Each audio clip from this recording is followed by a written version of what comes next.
Isang mapagpalang araw sa atin lahat mga idol. Eto, nagtatanim tayo ngayon ng iba't ibang klase ng gulay. Dahil sa ngayon medyo mahamog na sa umaga, maganda na yung magtanim ng gulay kasi kahit paminsan-minsan lang tayo nagdidilig, mabubuhay yung tanim natin na gulay. Yan.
Ihinto muna natin mga idol ang pagtatanim.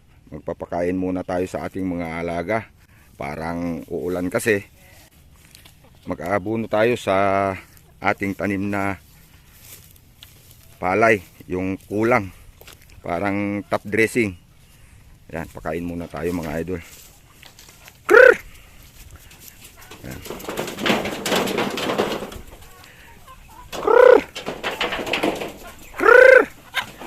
Yan. Yan, yung mga alaga natin mga idol.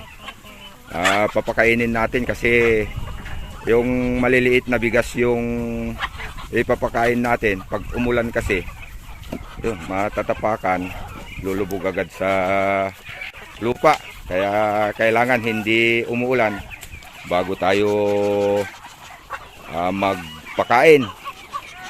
Pag umulan naman mga idol, mais ang ipapakain natin sa kanila.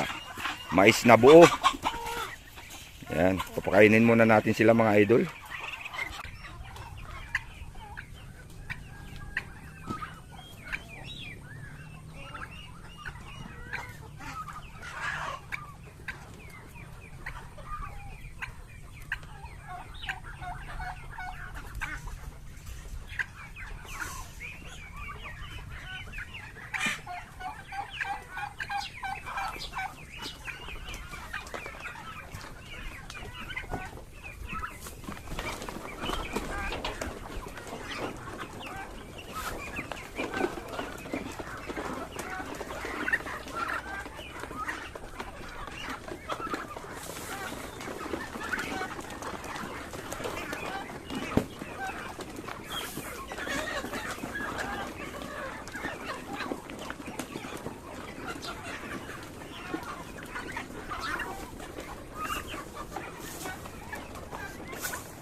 Ayan mga idol, napakain na natin sila. At titignan din natin yung mga nangingitlog at naglilimlim. Baka may namisa na. Ayan. Ito yung mga libangan natin dito sa bukid. Ayan. Ayan mga idol. Ayan, tingnan nga natin mga idol, dahil kahapon may pabitak na alaga natin na pato. Baka may sisi na ngayon.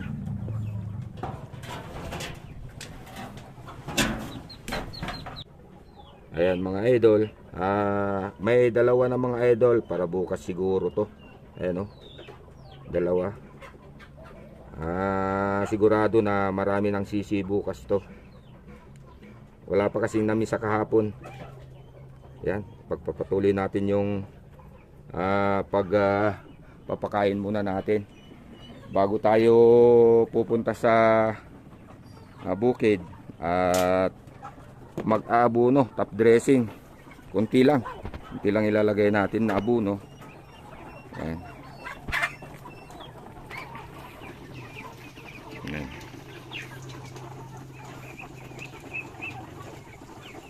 Yan, punta na tayo dun sa bukid mga idol. Baka kasi uulan mamaya, mahihirapan tayong mag-abuno pag umuulan na. Buti dito pag napakain natin kahit umulan na, okay na. Ayan mga idol.